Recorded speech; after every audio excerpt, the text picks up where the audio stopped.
Kanselahin na sana ng DFA ang passport ng puganteng si Apollo Quiboloy. Imbes na magpakita sa Senado o sa mga korte, panay ng mga audio messages na parang iniinsulto pa ang kakayahan ng gobyernong tuntunin kung nasaan siya. This should not be allowed to pass, but only challenge government more to exhaust all means to restrict his movements. Iba-iba rin ang natatanggap na balita kung nandito pa siya sa bansa o di kaya'y nakatakas na sa ibang bansa. Mukha talagang may failure of intelligence kung hanggang ngayon hindi pa matukoy ang kanyang location. In any case, he is accused of crimes that transcend boundaries and nationalities. Tiwala ako na maraming bansa ang handang makipagtulungan sa Pilipinas para papanagutin siya, lalo na 3 sa victim survivors na nag-witness sa aming mga Senate hearings ay mga mamamayan ng ibang bansa.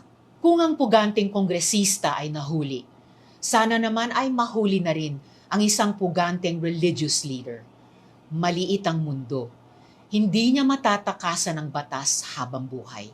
Ang mabagal na proseso ng kaso para sa mga mayayaman at mabilis na pagkakulong para sa mga mahihirap ay isang issue ng kawalan ng pantay na pagtrato sa batas at sistema ng hustisya. Ito ay nagpapakita ng mga disparidad sa sistema ng katarungan, kung saan ang mga mayaman ay maaaring magkaroon ng mga kakayahan at mapagkukunan upang makaiwas o maantala ang kaso, habang ang mga mahihirap ay madalas na hindi sapat ang mga mapagkukunan upang makamit ang parehong uri ng pagdepensa.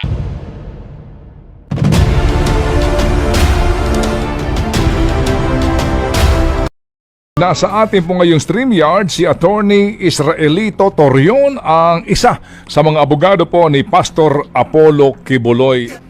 Hello, magandang umaga rin sa lahat ng nakikinig at nagmamasid ngayon sa inyong istasyon. Opo, salamat na marami, Attorney. Attorney, may panawagan po kay Pastor Quiboloy ang kinauukulan. This morning po, NBI amin nakapanayam, Senator Bato de la Rosa, at maging mismo ho ang mga taga-gobyerno na kumaari ay sumuko na lang po ng kusa si Pastor para po harapin ang kanyang kasong kinakaharap po dito nga po sa Prosecutor's Office at sa trial court. Ano po ang tugunan yung kliyente? Well, I think you heard his declaration, no? Meron lang sana siyang request. Lahat naman ng mga kasama niya nag-surrender kaagad, no? No question about it. When they learned that a warrant of arrest was already issued by the Regional Trial Court of Davao City, sila Kapitan Crescente Canada, si Ma'am Ingrid Canada, si Jacqueline Roy, si Simanes, as well as Pauline Canada, immediately surrendered to the authorities. The only fear of Pastor Apollo Quiboloy, why he is not yet recognized the jurisdiction of the court, no, or he is not yet under the custody, no, of the law, is his legitimate fear na baka nga extraordinary rendition siya. Kasi may complication kasi itong kaso na ito. Hindi lang kasi ito sa Pilipinas. Meron din yung mga kalaban niya at saka ginagamit din sa politika na mga kaso din sa United States of America. Ang kanyang fear is that these may be used by his opponents so that the forces of the United States of America may exercise extraordinary rendition against him. Yun po ang kanyang fear. Kaya nga may request sana siya na kung pwede lang sana, may assurance yung gobyerno na dito siya sa Philippines and he will not be transported legally or illegally to the United States of America. Yun po ang kanyang request sana. Opo. Is that a request or a demand, Attorney? No, it's a request. You know, I hope the public will understand that Pastor Apollo Quiboloy, when he made that statement, he made it as a layman. He may be a very intelligent man, but he does not know the intricacies of the law completely. He has certain ideas, but he is still a layman. He is not trained in the law. So at that time when he made such declaration, I was in Manila, also attending to some of my cases. Mm. So I did not know about that declaration. I only learned it later, even from his leaders. So yun po ang nangyari doon. So we should take it also in context, in the fact that although he is a very intelligent man, he is also a layman. Opo. Ang atin lang pong basis attorney sa katanungan na yon, dahil if I may quote the good pastor, if you fail to give in written form these conditions from the office of the President, office of the Secretary of Justice, PNP, NBI, and CIDG, you will never see my face. Yun po sinasabi niya. So, attorney, yun hong fear ng inyo pong kliyente na baka siya meron kayong ginagamit na term, di ho ba yung extradition process is a legal process na mahaba-haba pong proseso at hindi ho naman niya na ipapatupad without due process of law, as you know. So ano po ang basis mo para ka matakot doon, gayong hindi naman magagawa yan ng sino mang bansa na meron tayong tratado na agad mong damputin ng isang Pilipino ng gano'n na lamang po nang wala pong hindi dumaan sa proseso? Well, we are not talking about extradition, which is actually based upon the treaty. What he fears is extraordinary rendition, which is actually an extrajudicial process being practiced by the United States of America of, in layman's term, kidnapping certain personalities who harm U.S. interest outside and bring it to a country, third country, which laws are not so strict in so far as extra legal confessions are concerned. So ito po yung fear niya kasi dito lang sa Davao may nangyari nga noon yung Mering, a certain Mering, an American citizen who was allegedly involved in a bombing here in Davao City, and this was during the time of Davao City Mayor Rodrigo Duterte, former President Rodrigo Duterte. And the police authorities here were already ready to arrest him and to file cases against him. But all of a sudden, he disappeared. Yun pala, allegedly, of course, we are not, allegedly, he was taken by certain U.S. authorities daw para i-hide at dinala doon sa United States of America. But, at saka ito extraordinary rendition, ginagawa din ito. It's a known fact. Yung i-kidnap, tapos dalahin doon sa mga areas na mga black sites, tapos doon gagawin yung mga questioning, doon yung mga torture na ginagawa po. Yun po ang legitimate fear ng aking kliyente. Opo, but citing the example of that Mering, di ba kasi nyo nang galing American citizen po ito?